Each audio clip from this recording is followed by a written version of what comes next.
all a wonderful day. I hope you are all doing good. May God bless you all. May you have good health, happiness, peace, success, and all that you wish. May the blessings of the Almighty be with your parents and your friends and everybody in your neighborhood. We continue our discussion of articles from Zeitgeist, the course prescribed for the undergraduate students of the colleges of University of Calicut. We have completed 3 modules, the first 3 modules completed, and we begin the 4th module that is on human rights. And today we discuss a wonderful poem by W.H. Oden, and the poem is titled Refugee Blues. So this live streaming session, I'm discussing the poem Refugee Blues by W.H. Oden. We have a peculiar pattern for, please turn on this light. We have a peculiar pattern for this today's lecture. In the beginning, I'll be reciting the poem Refugee Blues. It's a wonderful poem, and many a time candidates just select this poem for competitions like school level poetry recitation competition and youth festival, state level, national level, even international level. W.H. Oden's Refugee Blues has been recited. So I'll be reciting it initially. Thereafter, I'll be talking about the biographical and literary contribution of biographical details and literary contribution of W.H. Oden. And subsequently, I'll be just explaining the poem line by line, word by word. So know that Refugee Blues is a wonderful poem by W.H. Oden. And in this poem, Oden is representing or just copying his being haunted by the Nazi regime, the Adolf Hitler Nazi regime, which is upholding the superiority of the Aryans, and who is decided to kill all the Jews. So this poem is about the anti-Semitic, anti-Jewish policies of the Nazi regime, Adolf Hitler and his men in Germany. And Oden just speaks to, the poet just speaks to his beloved about the great pain of being hunted and of course tortured and just a refugee in Germany. Okay, so the poem has a lot of contemporary significance because the rights of many people are violated all over the world, and this poem is meaningful to people anywhere in the world because we have refugees in different parts of the world. This poem has a lot of significance. We will, of course, look into the details of Oden's life and the poem later. Now, I'll just recite this beautiful poem. Listen very carefully. Refugee Blues. Say, this city has 10 million souls. Some are living in mansions. Some are living in halls. Yet there is no place for us, my dear. There is no place for us.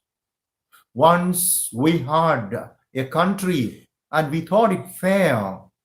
Look into the atlas. You will find it there. We cannot go there now. My dear, we cannot go there now. In the village churchyard there grows an olive. Every spring it blossoms anew. Old passports cannot do that, my dear. Old passports can't do that. The consul banged the table and said, if you have got no passport, you're officially dead. But we are still alive, my dear. We are still alive.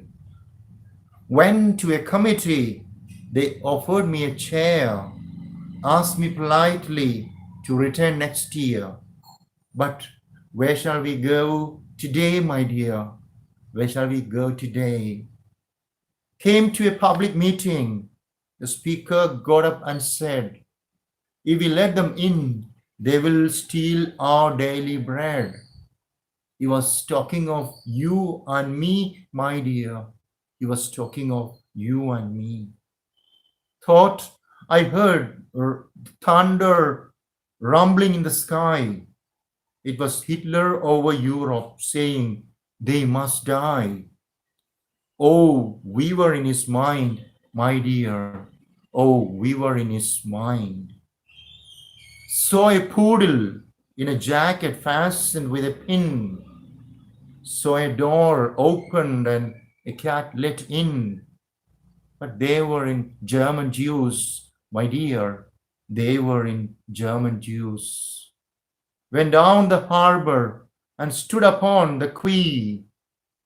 Saw the fish swimming as if they were free. Only 10 feet away, my dear. Only 10 feet away. Walked through a wood. Saw the birds in the trees.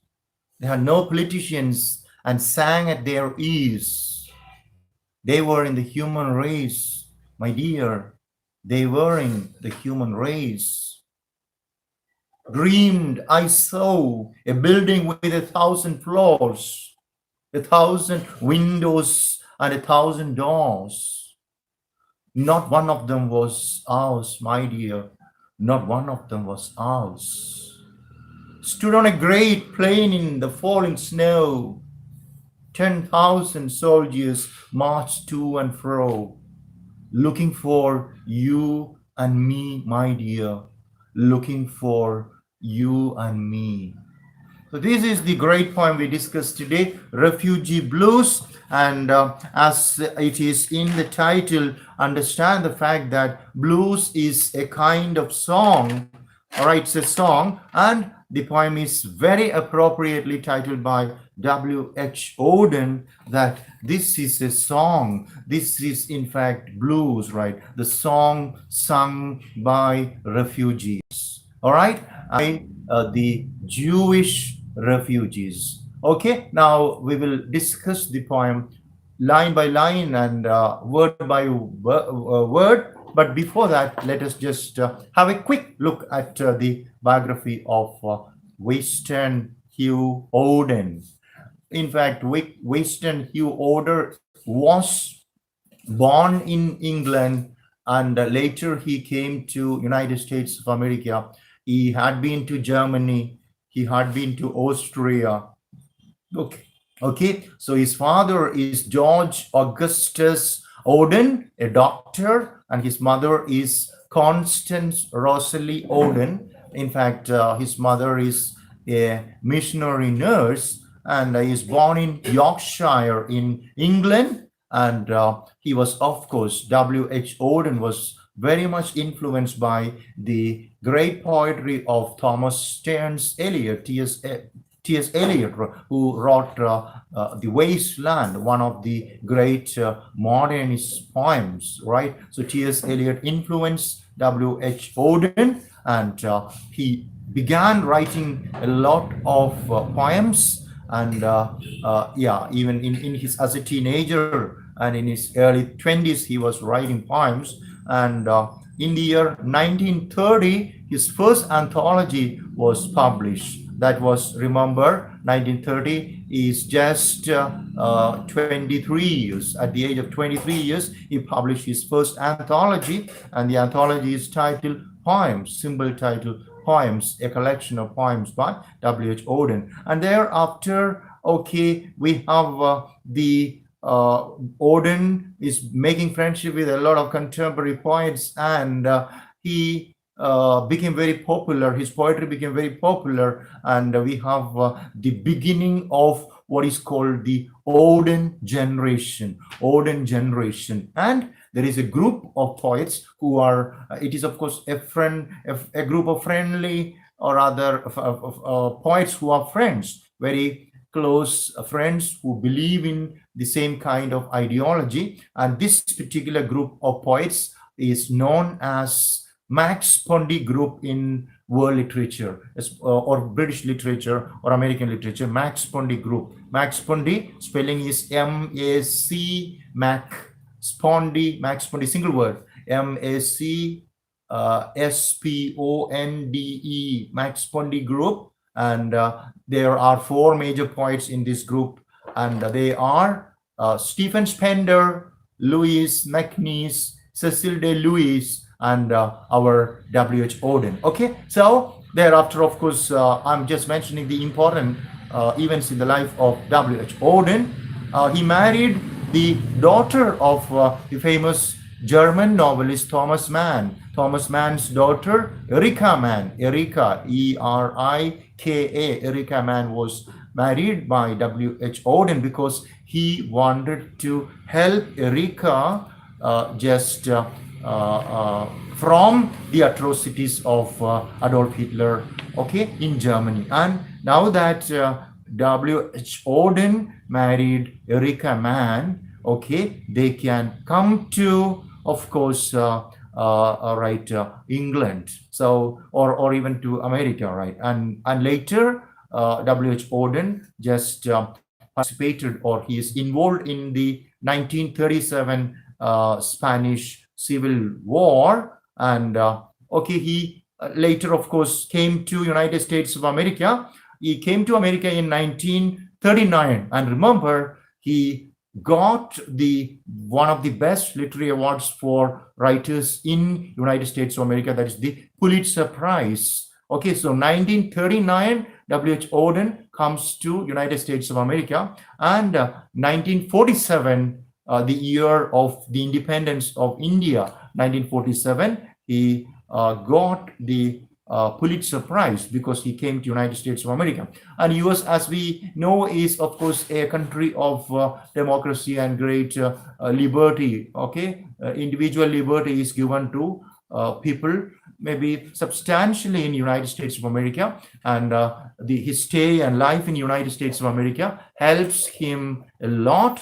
He writes a lot of poetry, and he won the National Book Award for his title, The Shield of Achilles of 1955. And later, okay, he is very famous, and he is read by thousands of people, and he is offered the post of professor from the Oxford University, and he became professor of poetry in Oxford. This is something remarkable, and from this you can understand the greatness of this great writer, great poet, W.H. Oden. So in 1956, he becomes the professor of poetry in the Oxford University.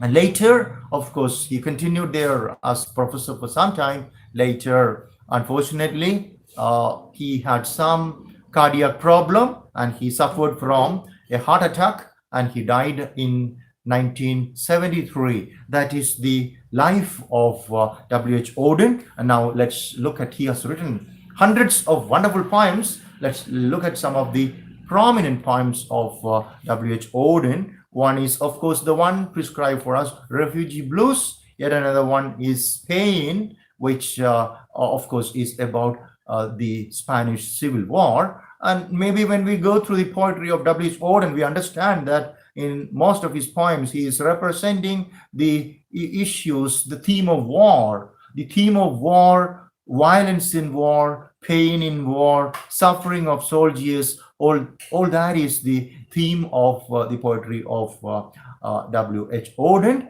Okay, First World War, Second World War. He witnessed all these wars and Civil War, okay, Spanish Civil War. So definitely his poetry should be about war and Spain. Another great poem is the poem he wrote on another great poet, W.B. Yeats. He wrote a wonderful poem in memory of W.B. Yeats. And later, another title, September 1st, 1939. Another great poem, The Unknown Citizen. Another great poem is The New Year Letter. Okay, so all this is about his career. and his literary contribution. Now, with this introduction, we move on to the very poem prescribed, Refugee Blues. Let us understand the background to the poem. So I would like to tell you that, remember, this is, of course, a time of chaos internationally. First World War is over, Second World War is going on, and we have Adolf Hitler, the third ruler of the Nazi ruler in Germany. Okay, and Adolf Hitler is just having an anti-Semitic policy, a policy against the Jews. Semitism refers to, of course, the Jewish people, Jewish language, Jewish culture, and he is, of course, decided to murder, persecute, torture, and eliminate all Jews. So this poem, remember, is taken from the anthology. It's very important for us from which anthology collection of poems is Refugee Blues taken. It is taken from the collection of poems titled 10 Songs. It was published in the year 1939, and it was, of course, the time 1939 is the time of the very brutality of the Nazi regime in Germany, Adolf Hitler. And let us understand this poem is lamentation. Refugee Blues. Refugee Blues is a lamentation, a cry of the refugees who are persecuted, hunted, and tortured by Adolf Hitler and the Nazi Germany. Okay, so this particular persecution and the murder of by the Jews in history is known as Holocaust. So keep in mind Holocaust, Holocaust. Refugee Blues of W.H. Oden is written in the background of the Holocaust. And what is Holocaust? Holocaust is the very brutal persecution and mass murder of Jews by Adolf Hitler and Nazi Party in Germany. That is the background to this wonderful poem. Okay, and now we have to come to the very structure of the poem. What is the structure of the poem? So this wonderful poem, remember, is in the form of a dialogue between a lover and his beloved, maybe a lover and his beloved. So the poem is spoken by a Jewish refugee who is a lover. He has, of course, his beloved with him. Okay, so the speaker of the poem is a Jewish refugee who is addressing his lover about the abysmal. What do you mean by abysmal? Abysmal. Abysmal means extremely bad and appalling, shocking, very shocking. Abysmal. Okay, abysmal means extremely appalling, bad, shocking. Okay, so this poem we are in page number 70. Introduction. The poem is in the form of a narrative of a speaker. The speaker of the poem is a Jewish refugee who is addressing his lover about the very bad, appalling, pathetic condition of refugees of the world. The term blues, I told you, of the title stands for a song that laments an event which is depressing, and it is, of course, a kind of beautiful lamentation poem. Okay, and a meter that Oden used in poems like Calypso. So it is, of course, remember, written in a peculiar meter, and in this same meter we can see in the poem Calypso also, and one that the American blacks used in their protest poetry. So this particular rhythm, or rather the blues, okay, Refugee Blue is a kind of rhythmic poem which is lamentation, a poem of lamentation, which is often used by American blacks as protest poetry. And what is protest poetry? Protest poetry is a kind of poetry in which a group of people just protest against something. Okay, so black people in United States of America are protesting against the denial of their rights. Like apartheid is a problem. It was a problem. Even now it is a problem, right? Sometimes, okay, you know about the case of George Floyd, the Negro, the black American, who was, of course, killed by the white police officers, right? So apartheid. So this is, of course, written in the meter of the poetry of American blacks who write protest poetry. And we have, of course, the very repetition. Okay, every third line of each stanza is something like an incremental repetition. Okay, so the repetition of the phrase of the last lines of each stanzas and the insertion of "my dear" in between makes the poem really very touching, emotional, and powerful. Okay, so this is the wonderful poem. Okay, remember, what is the structure of the poem?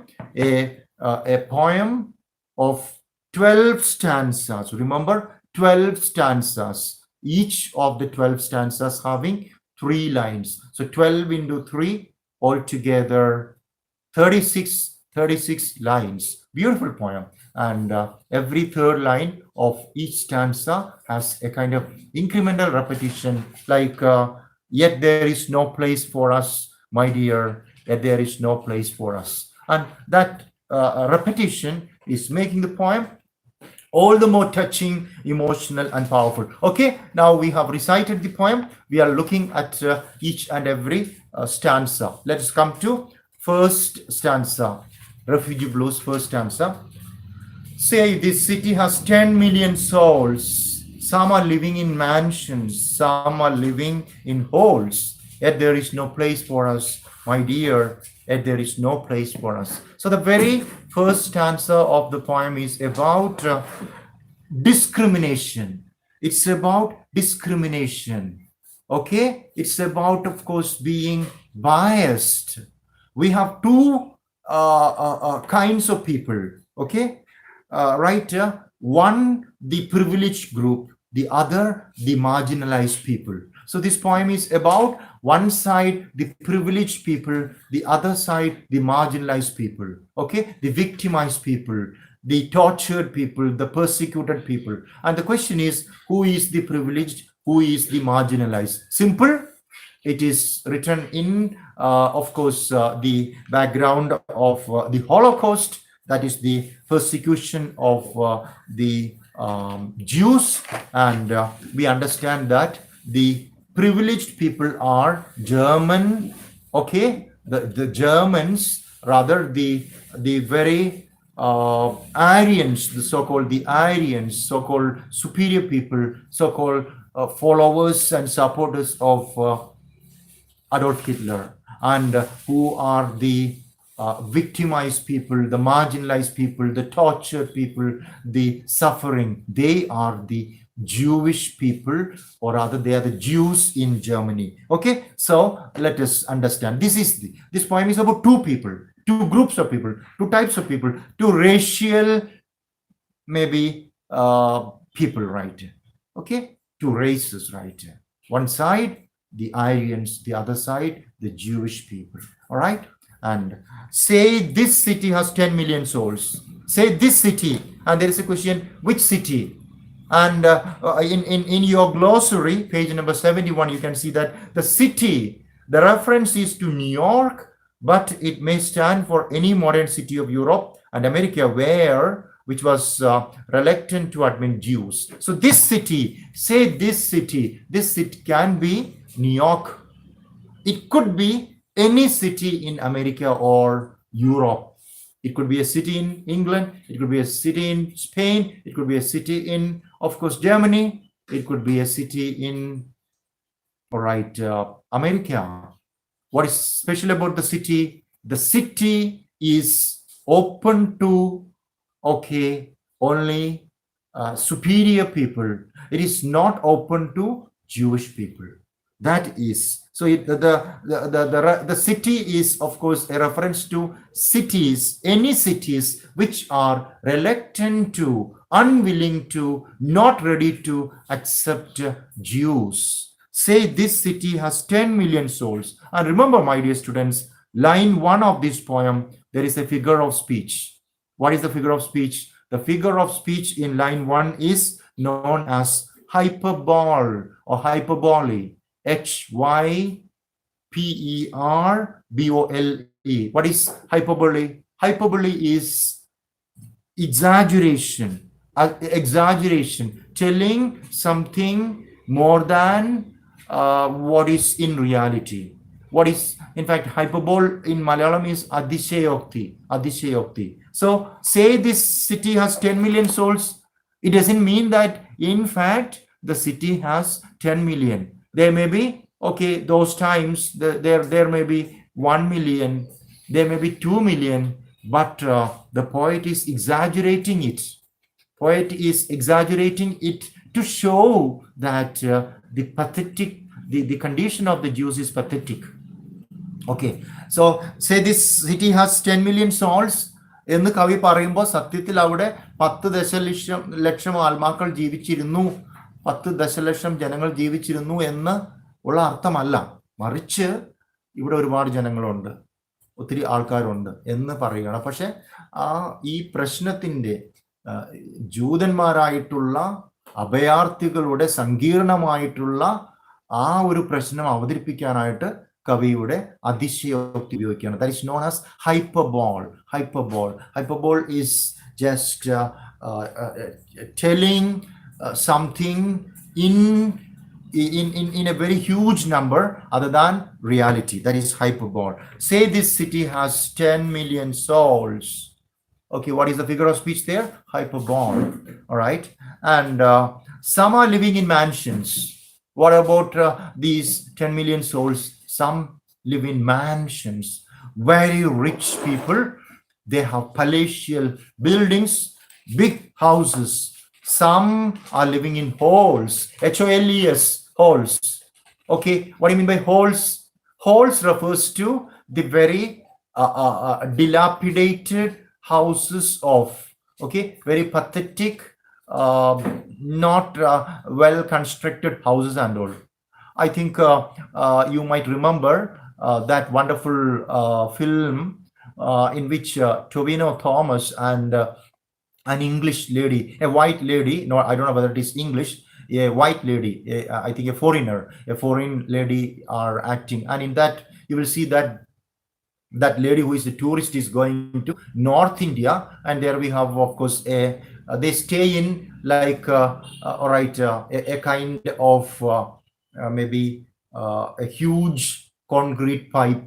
So okay, there isn't any house as such for them. So here some are living in halls refers to the impoverished, poor houses of Jewish people or poor people, poverty. Okay, some are living in mansions, some are living in halls.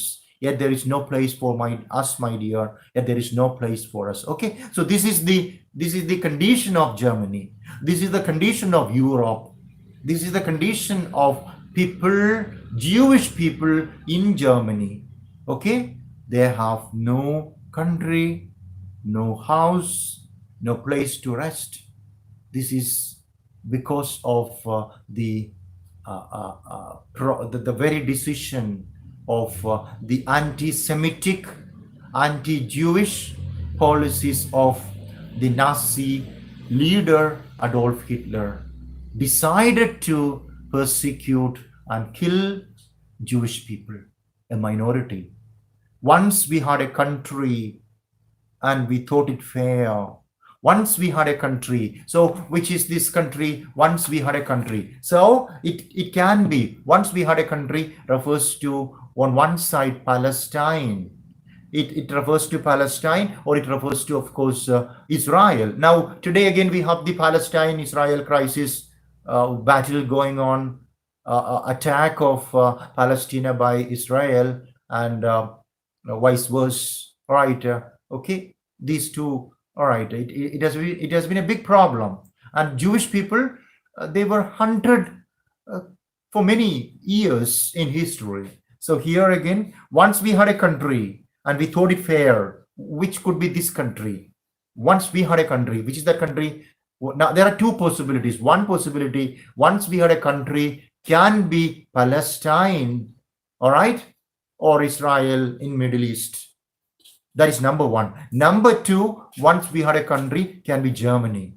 And now Germans, Adolf Hitler, German ruler, Hitler, Nazi ruler, he says that Germany is not for Jews.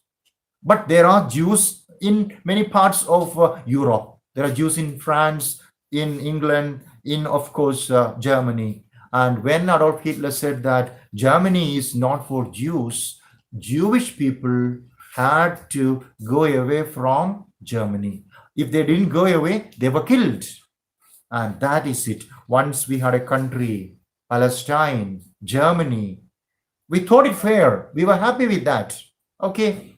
As Indians, as Keralites, we believe that, yeah, this is my country. Kerala, I can live here. India, my country, I can stay here.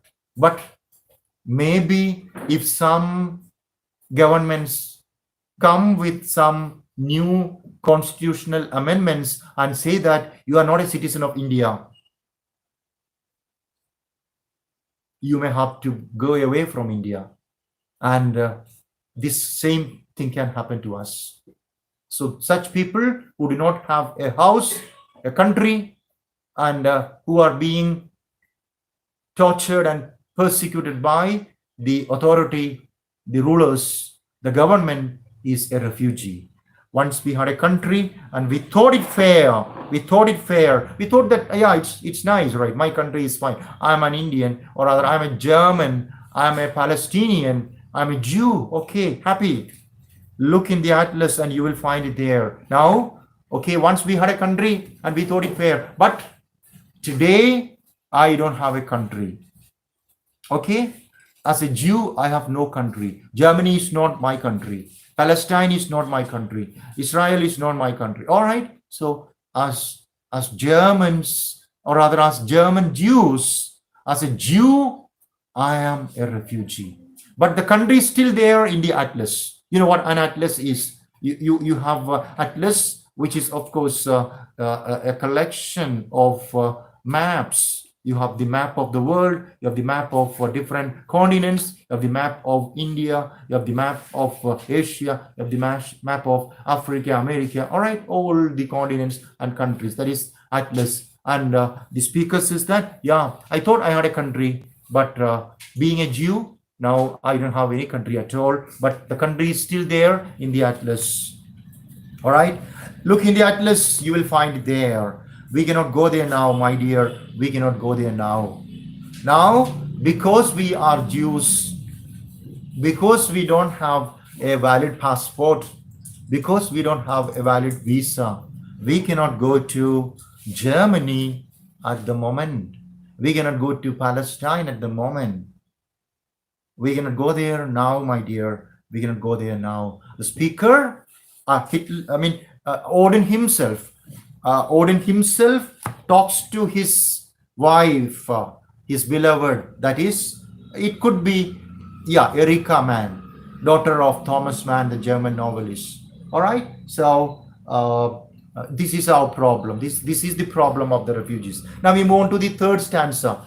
Beautiful poem. Each stanza is about the plight of the refugees, the pain and suffering of the refugees. In the village churchyard, there grows an old yew. Every spring it blossoms anew. Old passports cannot do that, my dear. Old passports cannot do that. Okay, so this very stanza shows about renewal. It shows about regeneration. Everything has renewal and regeneration. Say, for example, look at a plant or a tree. New buds come, new leaves come, new branches come, new flowers come, seeds come. There is renewal. And the poet Oden is looking at a tree. And what is a tree? An old yew. An old yew, Y-E-W. And what's a yew tree? A yew tree is in fact a kind of tree that is often seen in Europe and Africa. And the yew tree is associated with, of course, death. Is associated with death. It's a symbol of death. All right. And remember, you have to understand the fact that this yew tree is in the churchyard. What is churchyard? Churchyard is cemetery. It is the place where people are buried. So in the village churchyard, there grows an old tree, old yew. What's special about this tree, old tree, yew tree? The tree, although in a cemetery, although in a churchyard, a place of death, a place where dead people are buried, the tree still grows. That is renewal. New buds, leaves, branches. Every spring it blossoms anew. Blossoms, flowers, right? So every spring this yew tree has flowers. But all passports cannot do that, my dear. All passports cannot do that. Now, these German Jews, because they are Jews, their passport cannot be renewed, and that's their problem. Now that they don't have renewed new valid passports, they are in misery. Their condition is very, very pathetic. Okay, now we continue. We move on to the fourth stanza. So these people, remember, this is in fact a lover and his beloved, a husband and wife, all right? Two Jews, a man and a woman, and they do not have valid passport. They do not have visa. They are Jews. They have to go away from Germany. They have to go away from all the cities of Europe, and they are crying. This is the pain of Jews. Beautiful poem. We come to the next stanza. So they just want to get their passport and visa renewed. So they go to the embassy, or rather the consulate. The consul banged the table and said, if you have got no passport, you are officially dead. All right. So they go to the speaker, W.H. Oden, and his beloved Erika Mann, his wife. They go to the embassy for passport renewal. They go to the consulate for visa renewal so that they can continue.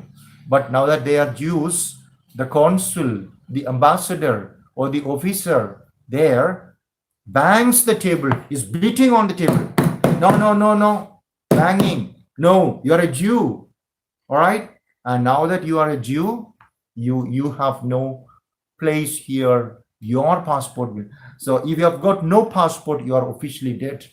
You don't have a passport and you are officially dead.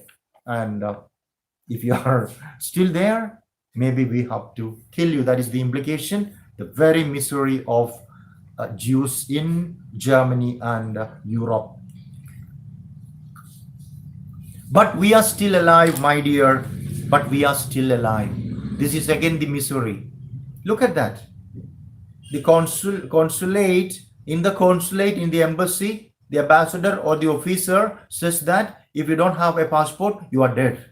But look at you, look at me. We are still alive. We are living human beings. Now we come to the next stanza. Went to a committee. They offered me a chair. Asked me politely to return next year. Now these two, the speaker and his beloved, they go from office to office. They want to get their passports, their visa renewed, their identity, nationality, citizenship. renewed, they go from place to place. Went to a committee, they offered me a chair and asked me to return next year. Okay, so you can sit here and later sit. All right, now there is no time. It's not the time for renewal of your passport. It is not the time for renewal of your citizenship. Go away, come back next year. Maybe if the rules are in favor of you, you will have a renewal of your passport. Okay, and a question, where shall we go today, my dear? Where shall we go today? We have no place now. That is next year. The council is asking, rather the officer is asking me to come next year. But what about today? We need a place now. What shall we do? Where shall we go today, my dear? But where shall we go today? Now we come to the sixth stanza, the continuous journey of the refugees. Continuous journey, office to office, place to place, because they are not having valid documents. Now they come to a public meeting. Came to a public meeting. The speaker got up and said, a public meeting, right? This could be any meeting. This could be a meeting of religious congregation. It can be a meeting of political party. It can be, of course, a meeting of the refugees. It can be a meeting of maybe the government and the people. So came to a public meeting. The speaker got up and said, and in the meeting, the speaker got up and said, what did they? If we let them in, that could be the speaker could be somebody like Adolf Hitler. The speaker can be a follower of Adolf Hitler. He could be another Nazi party member. He got up and said, if we let them in, they will steal our daily bread.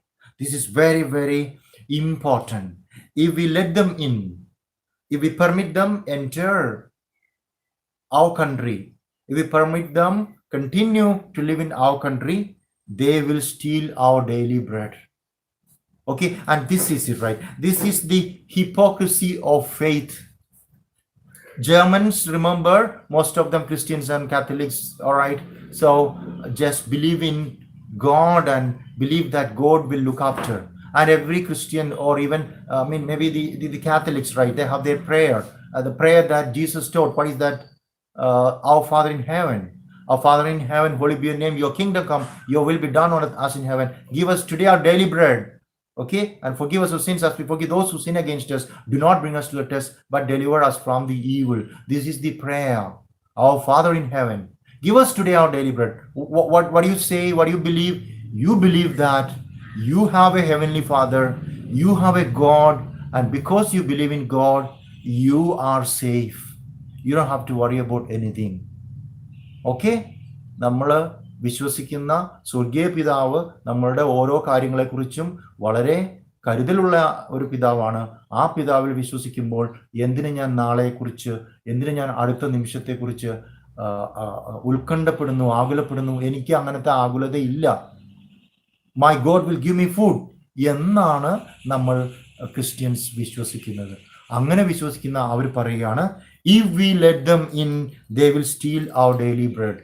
അവരെ നമ്മൾ ഇവിടെ നിൽക്കാൻ അനുവദിച്ചാൽ, നമ്മളെ കൂടെ നിൽക്കാൻ അനുവദിച്ചാൽ, okay, they will steal our daily bread. നമ്മളുടെ ദൈനംദിന ഭക്ഷണം അവർ മോഷ്ടിച്ചു കൊണ്ടുപോകും. This is the kind of biased, discriminatory attitude of the Nazi people towards Jews in Germany and many other places in Europe. If we let them in, they will steal our daily bread. So whoever believes in Christianity, whoever believes in Jesus Christ, whoever believes in Catholicism shouldn't say this, because, okay, Jesus said, love yourself, love your enemy as you love yourself. Okay? നീ നിന്നെ സ്നേഹിക്കുക, നിന്റെ ശത്രുവിനെ നീ സ്നേഹിക്കുക, നീ നിന്നെ സ്നേഹിക്കുന്ന പോലെ തന്നെ നിന്റെ ശത്രുവിനെയും സ്നേഹിക്കുക. Love your enemy as you love yourself. This is what Jesus said. And we believe in that great Almighty Father who can give us food every day. And now the same Catholics, same Christians hate this minority, the Jewish minority. All right. He was talking of you and me, my dear. He was talking of you and me. All right. The speaker was speaking about Jewish people, you and I. All right. Now we come to the next stanza. Thought I heard the thunder rumbling in the sky. What do you mean by rumbling? Rumbling is the echoing sound of maybe something. It could be thunder. It could be the sound of explosives. It could be the sound of crackers during Vishu, Christmas and all, New Year and all. We just of course celebrate, and we have crackers, and right. So it could be the sound, right? So here, what is the sound? Thought I heard the thunder rumbling in the sky. And what is that thunder? Thunder rumbling, echoing, reverberating in the sky. It was Hitler over Europe saying they must die. What is the rumbling of the thunder? This is the sound of Adolf Hitler. This is the sound of Nazi regime. This is the sound of the soldiers of Adolf Hitler running after, hunting the Jews in Europe, in Germany. That is the sound of the marching of the soldiers. I heard the thunder rumbling in the sky. It was Hitler over Europe saying they must die. Oh, we were in his mind, my dear. Oh, we were in his mind. Yes, my dear, my beloved, Adolf Hitler was speaking about you and me. He was speaking about the Jewish minority. Oh, we were in his mind, my dear. Oh, we were in his mind. Now, another scene. Now, subsequent part of the poem, W.H. Oden speaks about the kind of liberty, the kind of freedom in the environment, in nature, in, of course, the animal world. There isn't this kind of brutality, there isn't this kind of discrimination, caste, creed, color, ethnic, linguistic differences in the animal world. So too in the, of course, vegetable world.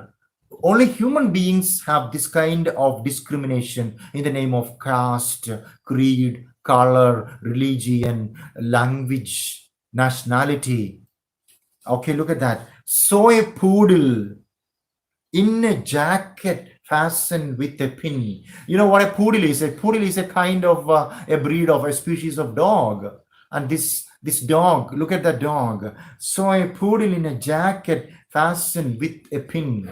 And this poodle, maybe a pet dog. This pet dog has a jacket. You know, jacket, an overcoat. In winter, it's very cold in Europe, and you will have to have proper clothing to keep your body warm.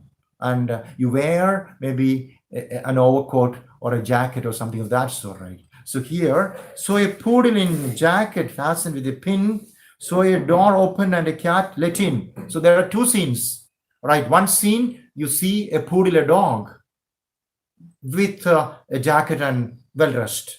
Other scene, you see a cat. A door is opening, and as the door is opening, the cat is just entering. So what does it mean?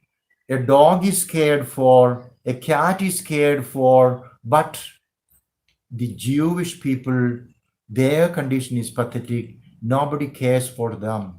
They are in misery, they are in trouble, they are being tortured and persecuted and hunted down and killed, massacred, Holocaust. So a poodle in jacket fastened with a pin, so a door opened and a cat let in. But they were in German Jews, my dear, they were in German news. The poodle, the cat, they are not German Jews. If they are German Jews, they will be persecuted and killed. But we are, you and I are German Jews. Now that German Jews, you have no jacket, you have no door, you have no home, you have nothing. This is the miserable, pathetic, painful condition of Jews in Germany, Jews in America, Jews in Europe. Refugee blues, cry of lamenting song of the Jewish people. Now we move on to the next stanza. Went down the harbor and stood upon the quay, saw the fish swimming as if they were free.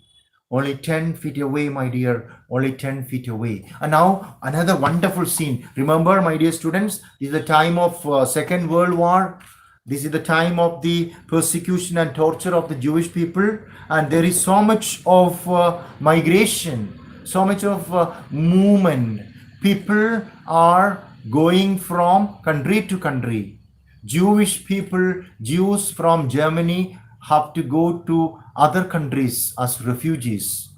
Like maybe last year you saw during the time of COVID-19, the pandemic, our from different parts of India, like in Delhi, in Kerala, you have of course non Keralites in Kerala working, like Bengalis working here. Okay, people from the north working here. So all these people just go back to their house. That is their home state. Similarly, from Delhi, people go to Bihar, go to Uttarakhand. Okay, go to the maybe other their own state, home state. So that is migration. So at the time of this Holocaust, there were mass migration. A lot of people, and often these people go to harbors. Why harbor? Harbor is a place where you have ships, and you board on a ship, go to another country. So that is the reference to went down the harbor. I went to the harbor, okay, and stood upon the quay. Quay, Q-U-A-Y. Quay is a stone or metal platform projecting into water for loading and unloading ships. നമ്മൾ തുറമുഖത്ത് ചെന്ന് നിൽക്കുമ്പോൾ നമ്മൾ ബേപ്പൂർ അതുപോലെ വിഴിഞ്ഞമൊക്കെ പോയാൽ കാണാം, തുറമുഖത്ത് നിന്ന് ഷിപ്പിലേക്ക് നമുക്ക് പോകുവാനായിട്ടുള്ള പ്ലാറ്റ്ഫോം, അത് മരം കൊണ്ടോ പാലമായിട്ടോ ഒക്കെ ഉണ്ടാക്കിയിട്ടുണ്ടാവും. So that platform bridging the shore and of course the ship where it is anchored is the quay. So went down the harbor and stood upon the quay. So they just stand on the quay. They stand on the bank of the harbor, on the bank of the sea, and saw the fish swimming in as if they were free. So now they are looking down into the water of the sea, water of the ocean. There are fish swimming to and fro. Okay, and only 10 feet away, my dear, only 10 feet away. So just in front of them, just 10 feet in front of the poet and his beloved, in the water of the sea, in the blue water of the ocean, there are fish. They are free, independent, swimming, and quite happy. But what about the speaker and his beloved? They are Jews and they have no happiness. They have no freedom. There isn't a ship to take them to a country where they have maybe safety and of course independence or freedom. So now we move on to the next stanza. Walk through a wood, saw the birds in the trees. There are no politicians and sang at their ease. They were in the human race, my dear. They were in the human race. So now look at that. The poet is speaking about dogs, poodle, cat, fish, and now the poet speaks about birds. Walk through a wood, a forest, jungle, maybe an orchard. Walk through a wood, saw the birds in the trees. There were birds on the branches of the trees. There are no politicians and sang at their ease. We human beings, okay, whether in India or in Pakistan, Afghanistan, Germany, France or Italy or America, we are human beings and we are political parties. We have International Congress. We have the Communist Party of India. We have the Communist Party Marxists. We have, of course, the BJP. We have the very Republican Party. We have the Democratic Party. Okay, a lot of political identities and parties, and human beings cry over these political identities, fight among themselves in the name of politics, religion, all right, racial problems, ethnic problems, linguistic problems, right? So walk through a wood, saw the birds in the trees. There are no politicians. Birds have no politicians, and sang at their ease. They are very, very happy, and they're twittering and singing on the branches of the trees. They were in the human race, my dear. They were in the human race. The problem is with human beings. Same you can see in these lines of the great Malayalam poet, Irupavanum Malargandamegum, Vetundavanum Taru, Chudagatum, Hanipavanum, Kilipatupadum, Parobagara Pravanam Prabancha. Okay, look at that. This is it, right? Unless, I mean, except for human beings, there is love, there is loyalty, there is freedom in the universe. മനുഷ്യനെ മാറ്റി നിർത്തി കഴിഞ്ഞാൽ ഈ പ്രപഞ്ചത്തിൽ ആകമാനം സ്നേഹമുണ്ട്, സഹതാപമുണ്ട്, അനുകമ്പയുണ്ട്, സഹായമുണ്ട്, എല്ലാം ഉണ്ട്. But with human beings there is rivalry, hatred, fighting, partiality, everything. So walk through a wood, saw the birds in the trees. They had no politicians and they sang at their ease. They were in the human race, my dear. They were in the human race. Okay? So no problems for the dogs, cats, fish, and the birds. Now, last but one stanza of this beautiful poem. Dreamed I saw a building with 1,000 floors. Now the Jew, the refugee, is dreaming about an apartment, a house. Dreamed I saw a building with 1,000 floors. All right? A multiple storied building, huge skyscraping building. Okay?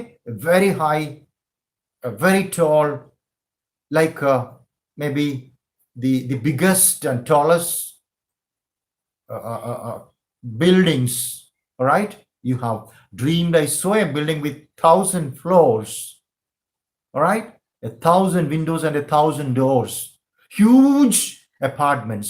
So this is the reference to industrialization, the reference to urbanization, the kind of reference to, of course, construction of apartments and buildings, lot of houses, lot of huge buildings, 1,000 windows and 1,000 doors.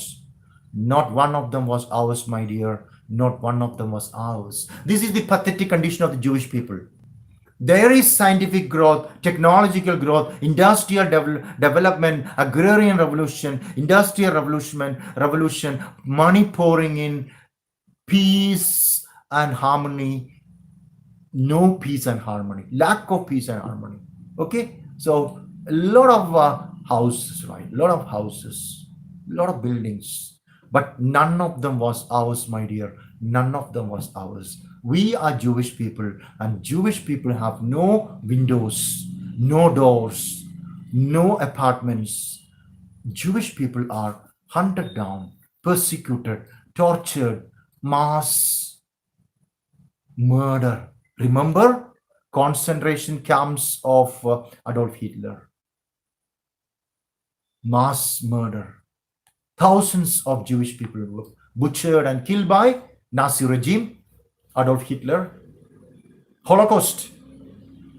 Dreamed I saw a building with 1,000 floors, 1,000 windows, and 1,000 doors. Not one of them was ours, my dear. Not one of them was ours.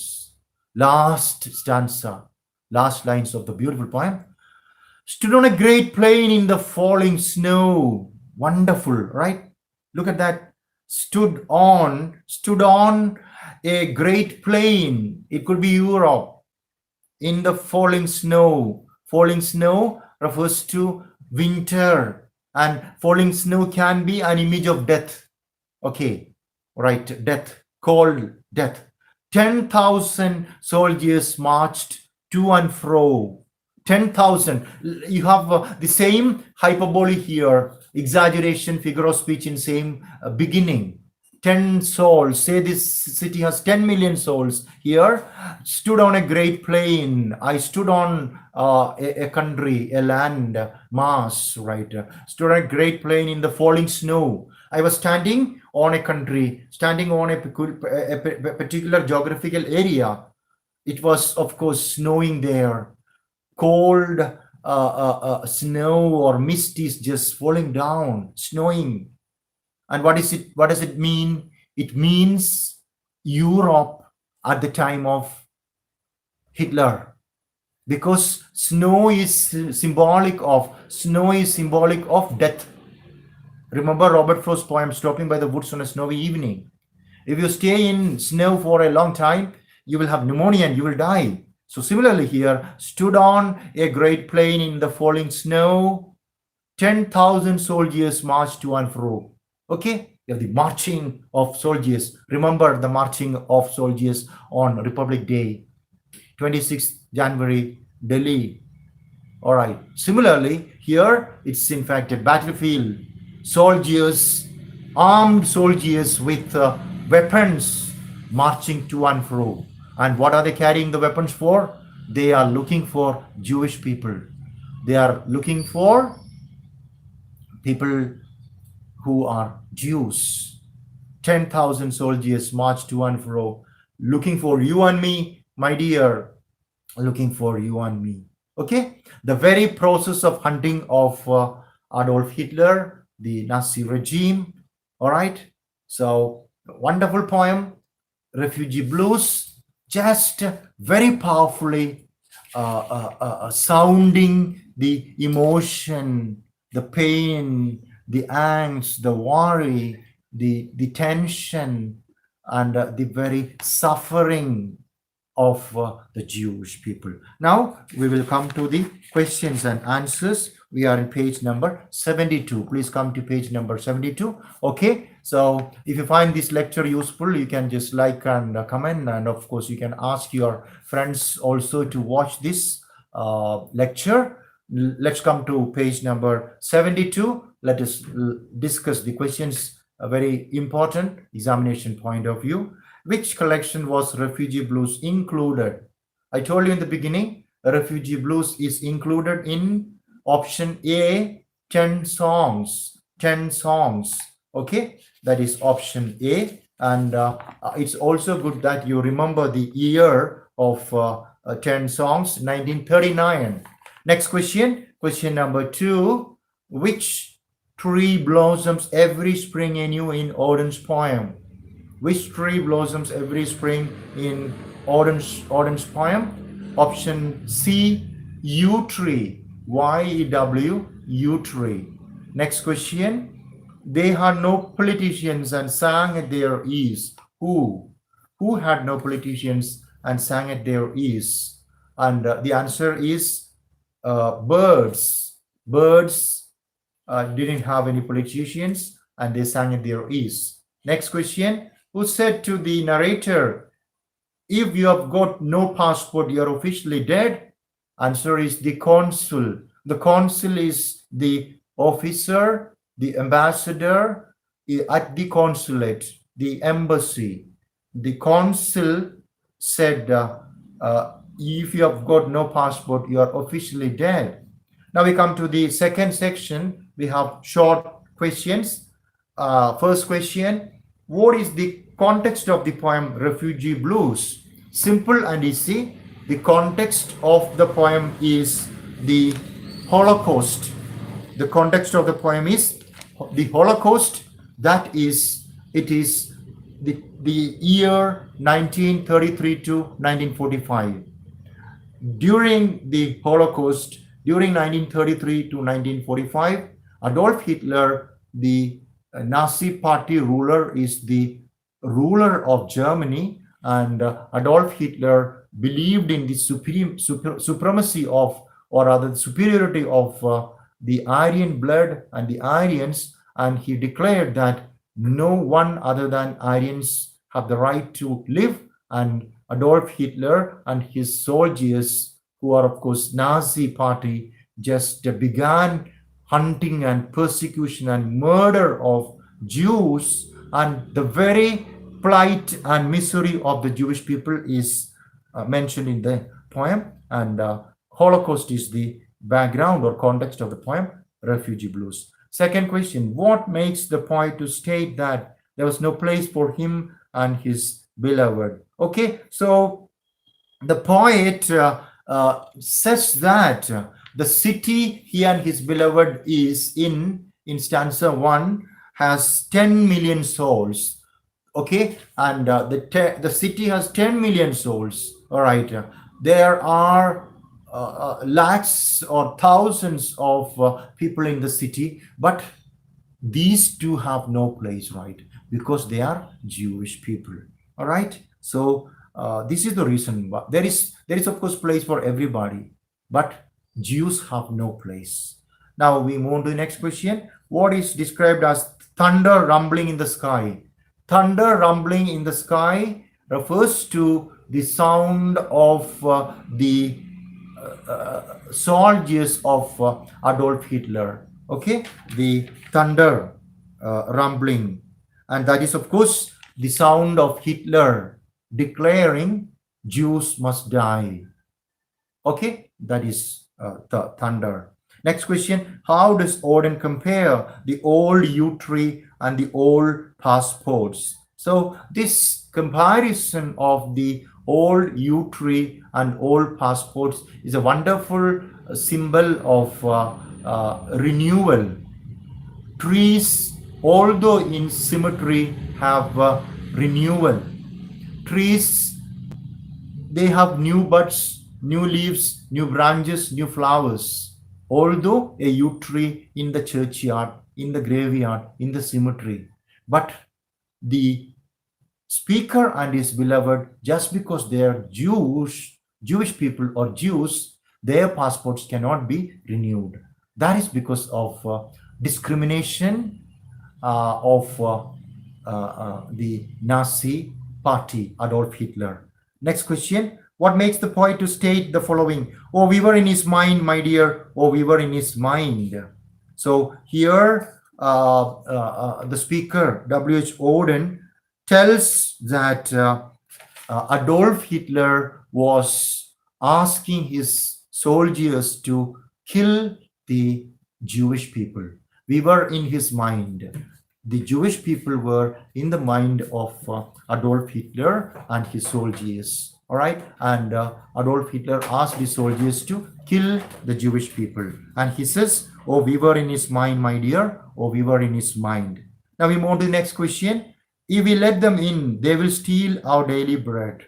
So this line, if we let them in, they will steal our daily bread, is very, very powerful line from the poem Refugee Blues.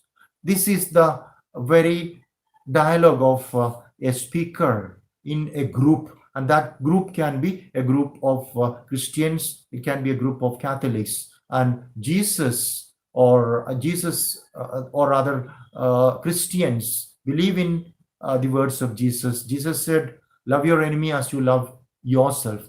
And people, Christians, believe in the power of God Almighty. God is very powerful. Okay, and we believe that we don't have to worry about anything. But these people, although Christians, they say that the Jewish people will steal our daily bread. And this shows the hypocrisy of the Christians and the Catholic community at the time of Adolf Hitler. Okay, because Jesus asked us to share everything. All right, now we come to the next question. In what context is the question, where shall we go today, asked? Okay, so the context of where shall we go today, my dear, where shall we go today is, of course, the speaker, a Jew, and his beloved, yet another Jew, go to a committee, and they just wanted their passports to be renewed, and the officer there asked them, come next year. And the poet asked his beloved, where shall we go now? Where shall we go today? Okay, because they are Jewish people, they have no house, no home, no country.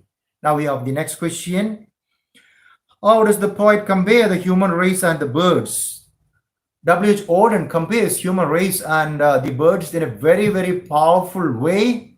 He says that birds have no politicians and human beings have politicians. Because birds have no politician, they are free the birds are singing. But human beings, because they have politicians, they fight among themselves, they quarrel, they kill. All right. Now, next question. Comment on the rest use of hyperbole in the poem. Hyperbole is a figure of speech in which there is exaggeration. Okay, there is an exaggeration of number, there is an exaggeration of name, there is of course an exaggeration of size, there is an exaggeration of enormity. That is hyperbole. And in this poem, in the beginning, in the first stanza as well as the last stanza, we have the figure of speech hyperbole or adishayokti. Say this city has 10 million souls.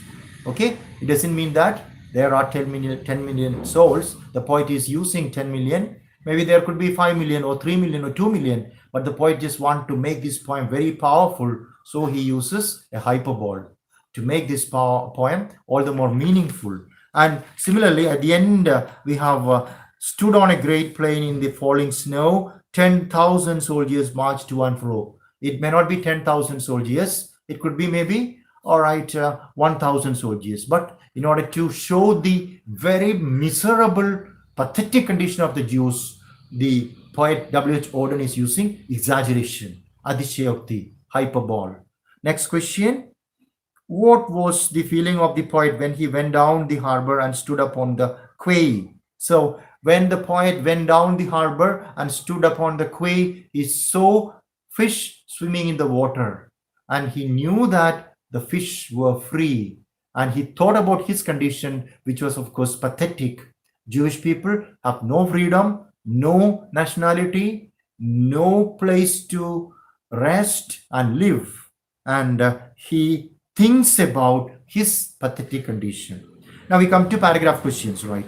First question, the animal imagery in Refugee Blues. The poem Refugee Blues is having plenty of animal images. There is a reference to the poodle, the dog, reference to cat, another dog, reference to fish, reference also to birds. So, okay, we can explain the very context and a wonderful answer. Next question, comment on Oden's poetic style in Refugee Blues. It's a wonderful poem, very musical. It's written in the style of blues, a song. It's again a lamentation, and the pain, sadness, and angst and plight of the Jewish people is conveyed very powerfully in very simple and musical expressions. And the structure of the poem is again just like that of a song.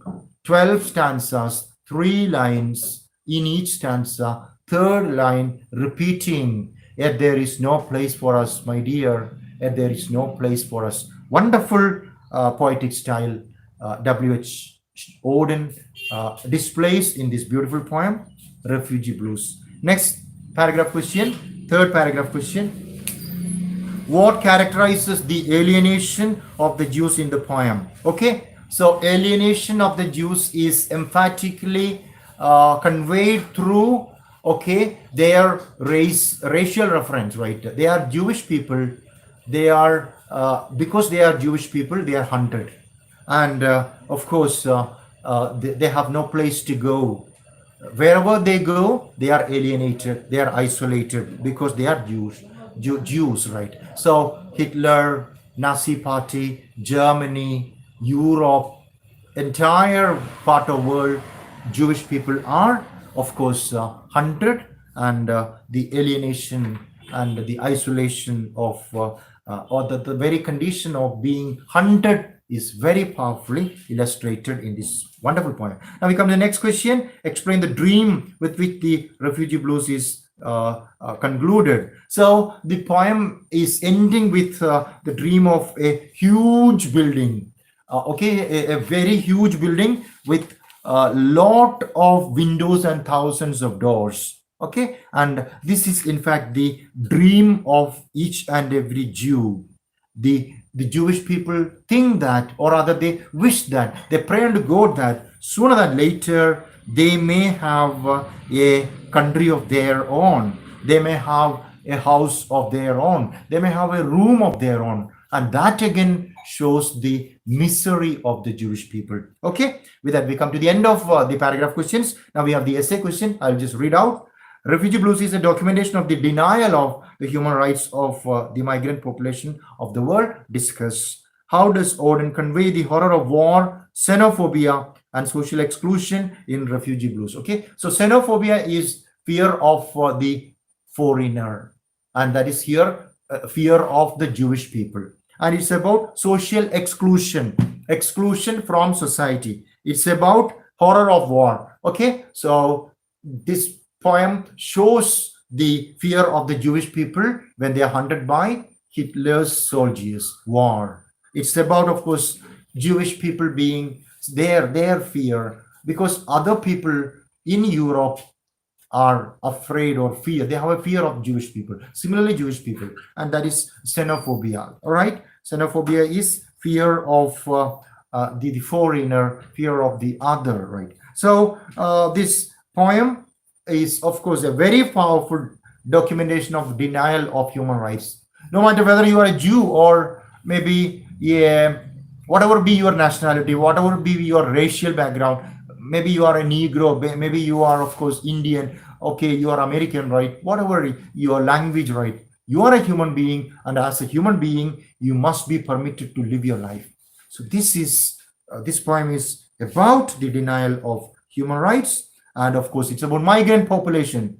Okay, people are migrating from place to place. Jewish people migrating from, of course, Europe, different cities in Europe, because they are hunted. Wonderful poem. Thanks a lot for listening to me. Thanks a lot for, of course, being with me. Just go through the poem again and again, understand, and just ensure that you can answer all the questions. Okay, take care. Have a wonderful day. May God bless you. Bye-bye.